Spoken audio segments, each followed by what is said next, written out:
and that told Osrith the answer to her question. Independence of the Merson Kingdom was most important to him, and to everyone else in Aylesbury. Except they had no lord to whom to look for guidance. "Will you do it?" he asked. And Osrith found herself nodding. Yes, she agreed, before hailing a farewell and heading back to her new home. A new role, as double spy, in what could not be described as poor living conditions at all. 88,888,888. With a scream that made Osrith think the armory was under attack, Osrith turned quickly to see a 6-foot warrior hurtling in her direction. It was dawn, the next day, and Elfkin, her once tiny-framed trainee, tore past Miral and seized his former captain. "Osrith," he declared, then took a step backwards, letting go of her slowly, and grinning like a mad thing. Not a good start for a clandestine role, Osrith thought,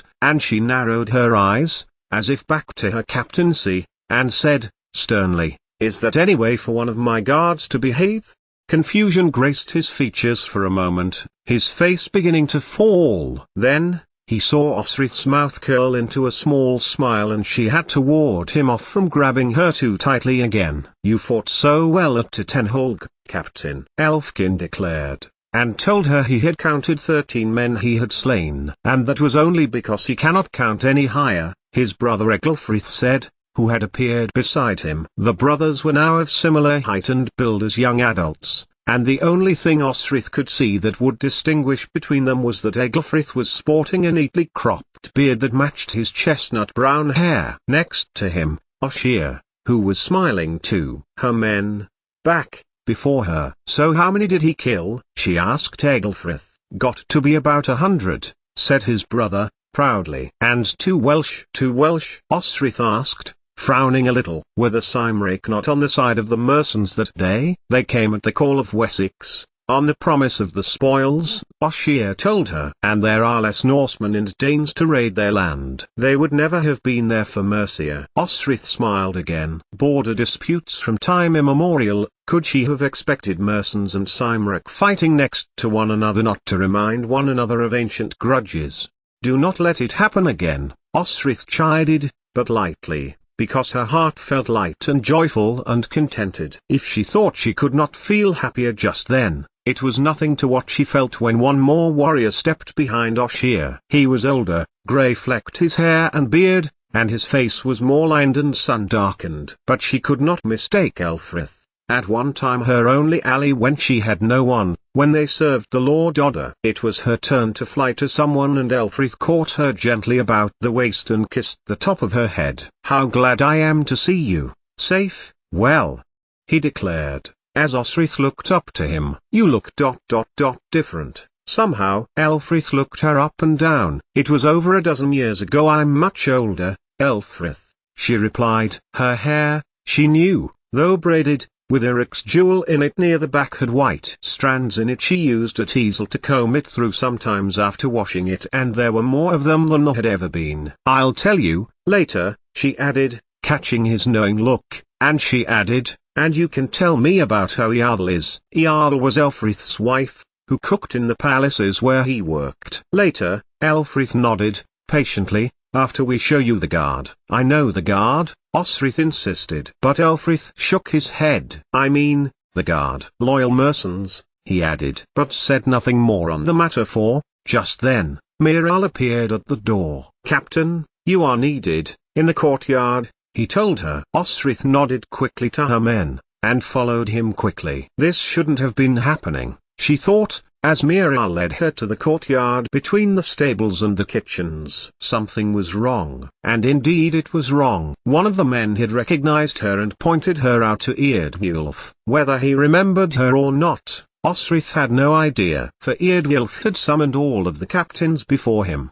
and gave them instructions for guarding the Lord of Mercia. "He is never to be left. A guard will be placed within and without," he told them. "You will patrol the bear as usual, and double down the shifts around the gates." Osrith watched as the man she remembered in her darker thoughts rubbed his beard, as he looked over them. "The West Saxons are coming. You will show them they are in Mercia now, and they are the guests. For Mercia, for Mercia. The guards shouted. Mercia, Mercia. 88,888,888. The reason she looked strange, Osrith thought, was that the jerkin, shirt and breeches that Miral had brought for her did not fit. She had had to abandon her cloth, and her breasts bobbed in front of her, already noticeably larger for her pregnancy, her areola darker, her nipples bigger. They were much more tender, too, and when she had changed that morning, trying to slip into the shirt, the pain in her chest was too much for her to manage, and she had sent word and a chink of silver with a small child that lived in the poorer part of the city, which was much more likely to be delivered than by a child in a richer part. More shirts had come, and her breasts were pressed into even the largest 1 cent. The outline of her nipples as they fought with the linen could be seen when she had pulled it over her chest. The jerkin fitted, however, and did a good job of hiding her breasts. But it was her breeches which were the problem now, where even her once slim hips had fitted well into breeches. Her hips were wider now, and gaped near the top as they would not pull up any further. Osrith made note to herself that she would get a seamstress to adjust a pair for her, for it would do no good if she was in a fight and they fell down. Perhaps the enemy would die laughing. There was little chance that day now, for when she returned to Miral, Osrith smiled at him, and shrugged. It seems that, though you put aside auxiliary captain, it did not put you aside, Miral told her. I can instruct Elfrith. But Osrith shook her head. Where do we guard first? She asked, and was relieved to hear they would be at the back of the ramparts, near the palisade. They would be out until the moon began to set, watching the land. A discreet position, Osrith thought, a shrewd move on Miral's part so that she was not too near the palace with her men, so she could talk to them. So they were within hearing distance of few people. And talk had moved to Tenhulg again as the night wore on. Eglfrith and Elfkin played a variation on, next one in the inn, only a dirtier version, which was, next woman, would you hump her? Clearly a well-established game amongst the men. Osrith leaned back on the wooden railings, arms folded next to Elfrith, as they played, Oshia giving out scores as to whether either of his friends would actually manage to pull said woman in real life. Jarl? Asked Osrith as Elfrith turned to her himself. Why are you different, really? He said, at the same time. Osrith smiled, glad that Elfrith began talking first, stood closer to him, as Eglfrith caught something that one of the women he was calling down to had thrown up to him. He yelled, and dropped what turned out to be horse dung. What else would a woman throw it to a guard who was heckling her? And all of them, including Osrith and Elfrith, fell about laughing. Leave the women of Aylesbury, Osrith said. We are to be on our very best behavior if the West Saxons come here. We will kill them all if they talk to Merson girls, Eglfrith said, defensively. No, you will not, Osrith replied. Girls can tell which men are fools. They can make their own choices. Especially now they have seen how stupid you three are. It won't take much for them to impress. Even now, she could not tell her men off as she should, and a smile had overtaken her mouth, which was hard to remove. How happy she was in their company. She had felt like she had been living when she was captain here.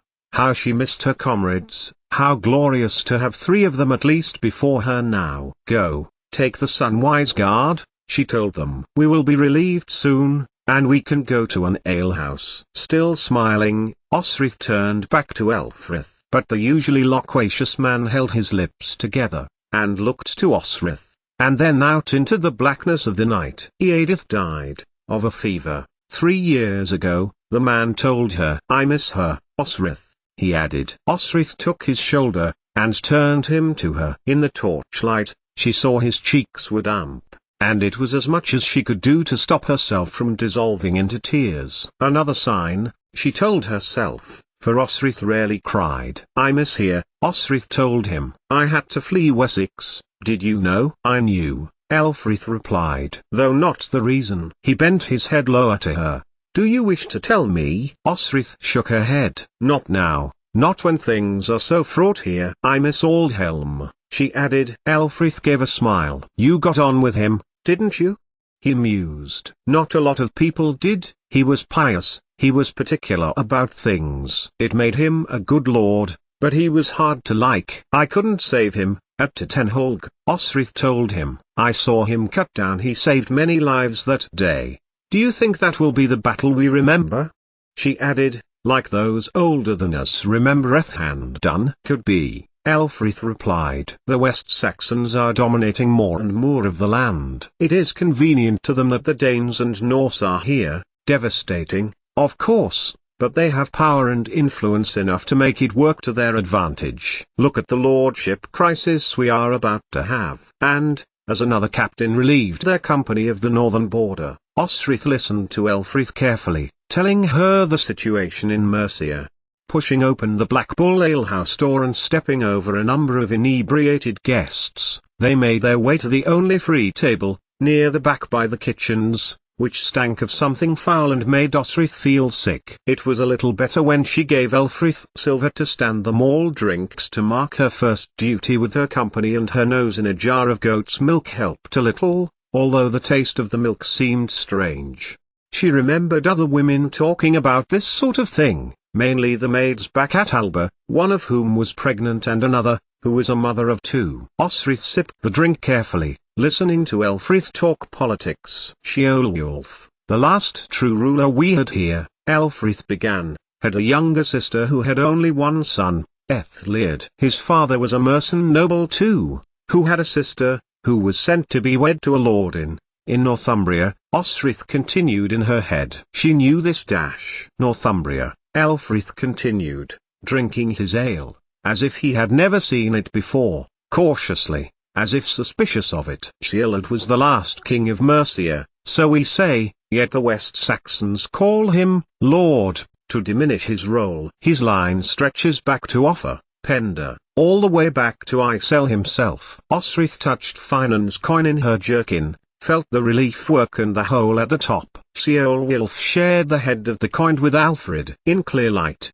Osrith thought she saw one of the images crossing hands over the top of the hand of the other, the one which represented Alfred, for the same image was on a coin that was only him. Even in the pockets of mercens the symbolism could not be clearer. Wessex was the dominant partner in the Union, and mercens needed to be reminded of it. But, of course, he is not the last, Ælfrith continued, as the younger warriors began to flick little stones they had collected over the course of the evening into an empty ale jar. One flicked close to Osrith, and she took it up, aimed, and missed spectacularly. The young men cheered, regardless, as Elfkin's eye rested on a young girl who had stopped walking down the stairs at the back of the bar, and was smiling at him. Æthelred is the last mercen. Burgund and Ludica's family are nobles. Many married into the female line after Ecgfrith, Offa's son. The line ended there, they say, but both men have claimed similar, if weaker, connections to the Isel line. He sipped his ale again, and again. It was a delicate sip. This was not like the man Osrith remembered. Then she told herself, she was not as he remembered, either. Obviously, with Sheolwulf alive, and hope of a good brood of children from Alfred's line with Ethelfled, the dynasty was secure. What we now have are two old men chasing a throne with little between them in terms of claim. Ludica with no living sons after Tenholg, and Burgund with only Burgund, who is too young to claim anything like what Mercia needs. A 16-year-old has not the wherewithal to solidify alliances, and while he could fight on the battlefield, he must not, for there would be a wife and children to produce, and he can't do that if he's— What?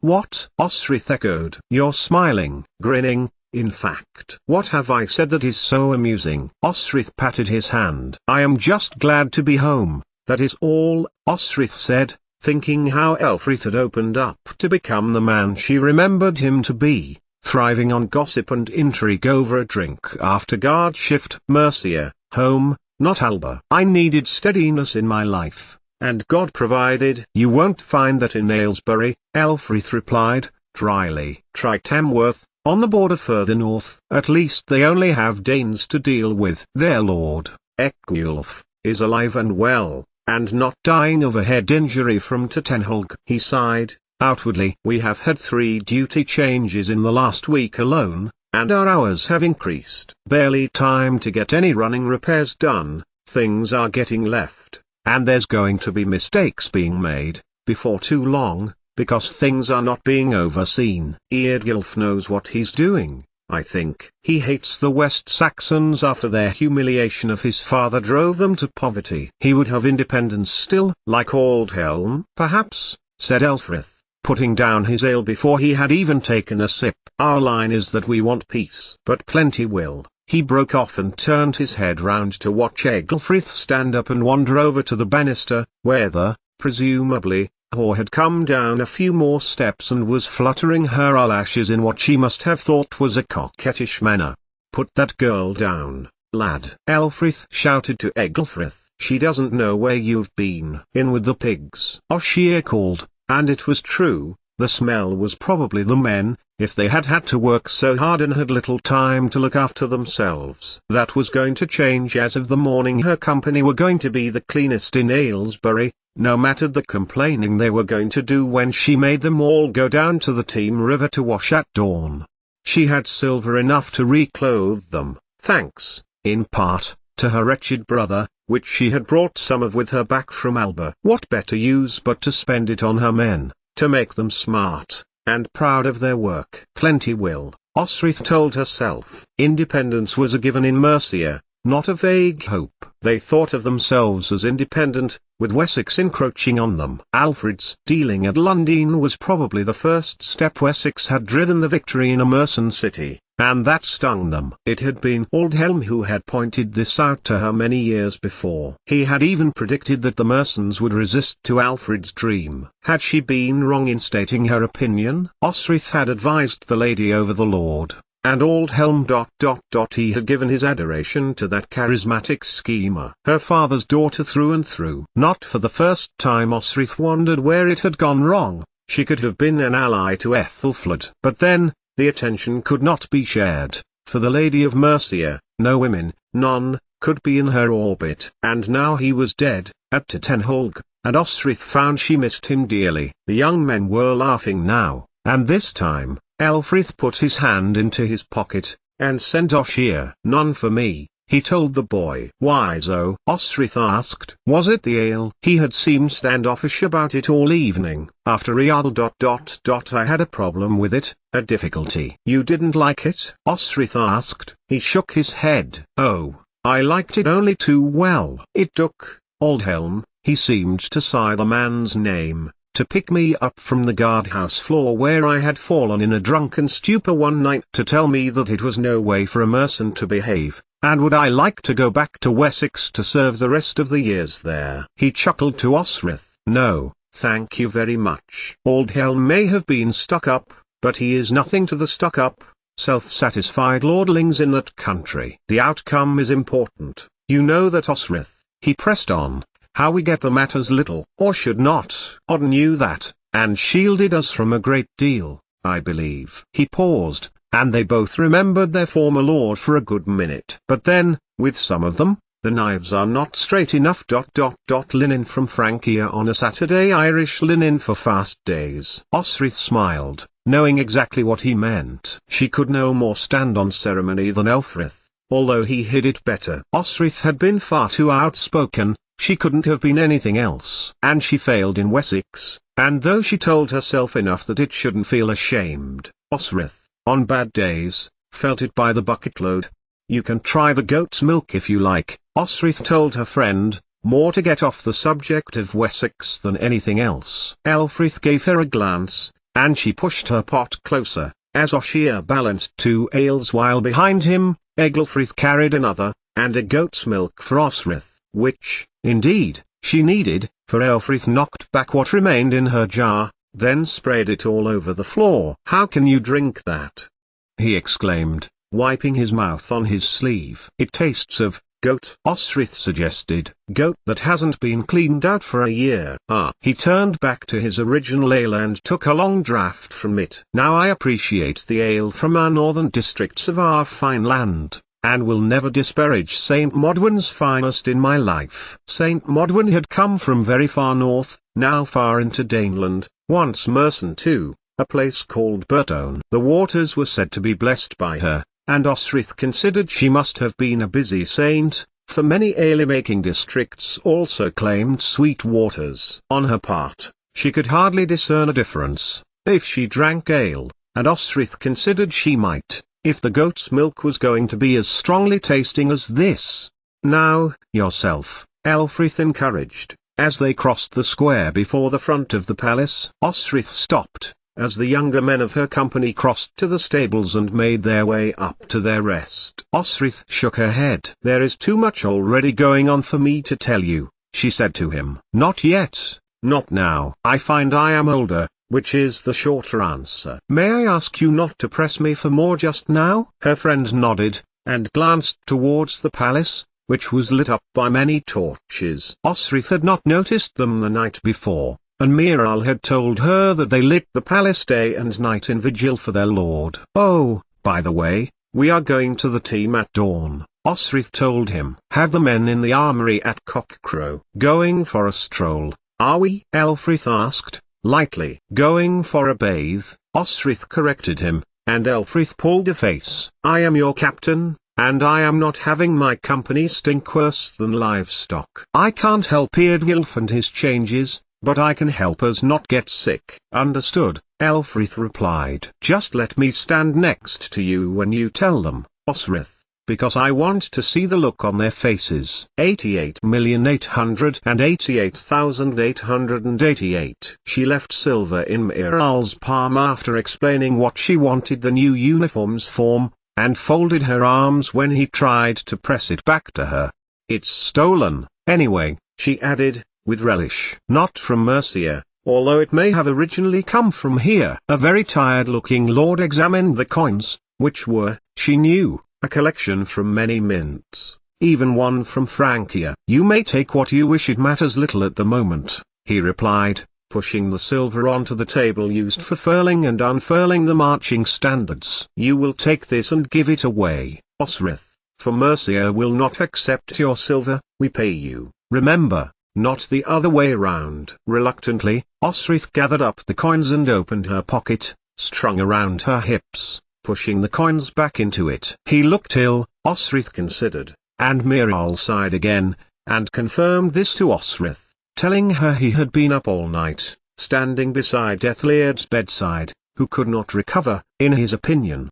"You are to take the men tonight to our lord," Miral told her. "Sundown, and you change guards with Godfrey's men. You will see for yourself." Elfrith was frustratingly correct when he had told Osrith the men would not like to bathe, even though they were getting new clothes for the privilege. Osrith, who took as many opportunities as she could to bathe, was rather short with them, and bossed them through the kitchen gate and across the fields to choruses of, "We will die of fever."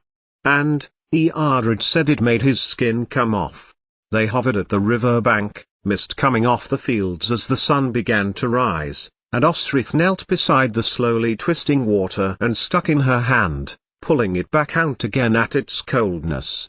But she wasn't going to back down now, and Elfrith had gamely stripped down to his underbreeches, before wading into the water. "Look," he told them. "Nothing to worry about." Beside him, some of the plants were growing thickly, and he pulled up handfuls and began to wash his body. "You next, Oshir," Osrith said, laying down the 4 uniforms on a large rock beside the river. But, before the boy could even take off his jerkin, Elfrith began to sink in the water and thrash about, as if something in the water had taken hold of him.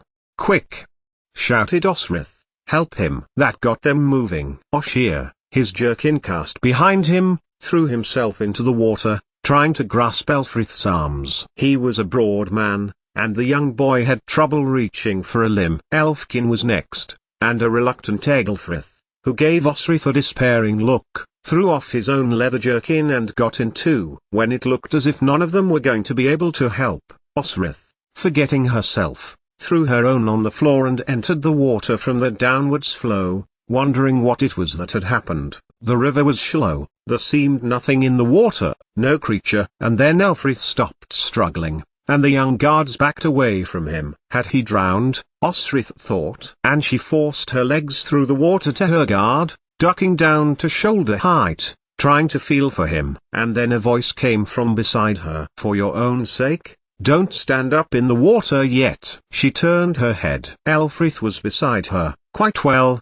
and had turned to her guards. Lads, go down a bit, give the captain some room. You are well? Eglfrith ventured to their deputy. Course I am, you silly bugger. I had to get you in somehow. There were roars of laughter, and the youngsters splashed about in the water, and Osrith called, if I had known you were going in fully clothed, I would have saved my silver on your new uniforms. You paid for their uniforms? Elfrith asked, his hand still on her shoulder, her chin at the surface. I tried. Miral just gave it back to me. He looks ill, Elfrith, she told him. I get now how serious this is, and I haven't even seen the Lord Ethliard yet. Osrith spat some of the river water from her mouth. We are on close guard to him tonight, she added, then forced her shoulder against her friend's hand. Not just yet, don't want to give the boys spontaneous heart attacks, do you? He said. I don't know how close any of them have ever been to a woman, but one look at your front view, you might just tip them over the edge. Osrith thought for a second, then clamped her hands over her chest. Not professional at all, Osrith agreed as Elfrith put his hands together to make a stirrup for her to put her foot on, and she hauled herself up out of the river. Then she heard her friend gasp. You're back, he began, and then, as Elfrith pulled himself up next to Osrith, he looked across to her. A long time ago, she answered, to the question he hadn't asked. The one who did it is dead. There were more? Elfrith asked, but Osrith shook her head, her own mouth closed to answers. She held up her left hand. Scar, she added, and pointed to her own. She had differently rammed a spear into the unconscious hand of her brother, pinning him to the table boards with it as it penetrated clean through his hand from the force of Osrith's anger. Then, just 2 words. One day, she told him, and Elfrith nodded. One day she would tell him that it was her own brother that had tricked her. But not today. How many months? He asked her, changing tack, being with child? Osrith reached for her jerkin, and turned from him, slipping it over her ample bosom. For his part, Elfrith turned too, and called to young men of their company to use some of the meadow sweet under their pits and round their necks. 3, she said, possibly. I cannot use my bindings any more. That I saw, Elfrith replied, wryly as Osrith ran a hand over her stomach, which was already starting to protrude a little from her hips, although at the moment, it looked to her as if she'd just eaten a big meal. Should you be fighting at all? Guarding, Osrith told him. I tried to give up the role of auxiliary captain, but, with the situation, she broke off, and turned to her men. Come on, lads. Osrith called over, as Elfkin, Eglfrith and Oshia began to splash about. Time to get out and into your new clothes, she called, and the young warriors, so skeptical about getting into the water, were now reticent to leave it. And get them on over there. The captain does not want to see your hairy asses. Elfrith grinned, then placed a hand on her arm, and suddenly looked abashed. I struck up a friendship with Miral, something I am not very proud of, he told her, as the young guards began to dispense with their wet things and Osrith caught sight of bare behinds pulling up new underbreeches and laughed. And I realize, well, it is men for me. Well, he added awkwardly. Not men, a man. One man, he whispered, then added, a little louder, otherwise, having seen your tits, Osrith, you wouldn't have stood a chance. You've seen them before. Dismissed Osrith, and they began to walk back to the palace. They were not so big then, Elflad teased, as he pointed to their men, each proud that they now owned a spare uniform, something rare, and, once dried, meant they could continue to keep themselves clean, and they were holding out their own clothes to the early morning light, hoping to catch some heat waves would begin to dry them out. Only some of the Wessex factions provided seconds, and Osrith was pleased, for a moment, but they remembered the turmoil that was rippling through the Mercen citadel. No bell had rung, however, so Ethliard still lived, at least. He was there for me when Jarl died, Elfrith continued. Have I shocked you? He added, as they reached the kitchen gate. Perhaps it was God's punishment for me, Jarl dying, and all those children of ours. Osrith shook her head vehemently. and put her hand on his forearm. "Would it surprise you to know I knew a king who had similar feelings?" Osrith told him. "If it's love, it doesn't matter, in my opinion. I have seen so many things fall apart by the wrong match. The lord and the lady here." There was a brief look of relief on Elfrith's face. "It hadn't happened for a good while, not since Totenholg," he continued, as Osrith walked beside him. "I did not know he felt like that about men. I thought he was married, didn't you?" "I thought so," Osrith agreed. "Right back to our time with Odda. People change. The king I knew, well, for family pressure, sold out his lover." "Sold out slavery," Osrith told him, gravely, as his friend's face creased into an expression of horror. "Truly?" Elfrith looked aghast. Osrith nodded twice. "I was able to get him out." "Finoli," she added. "Findle, really?" "He was a very dear friend to me, Elfrith," she added. "And Domhnall, well, he was king in waiting." "I have heard that name before, Domhnall." "King of Alba," Osrith supplied, and she felt as if a weight had been lifted from her shoulders. Something to be grateful to Ethelfled for. "Yes," Finan told her brother, but the most beloved lady would have told him eventually. She had probably planned the staging of it, knowing her, Osrith thought, cattily, for maximum effect. But, no longer did she have to keep her past a secret.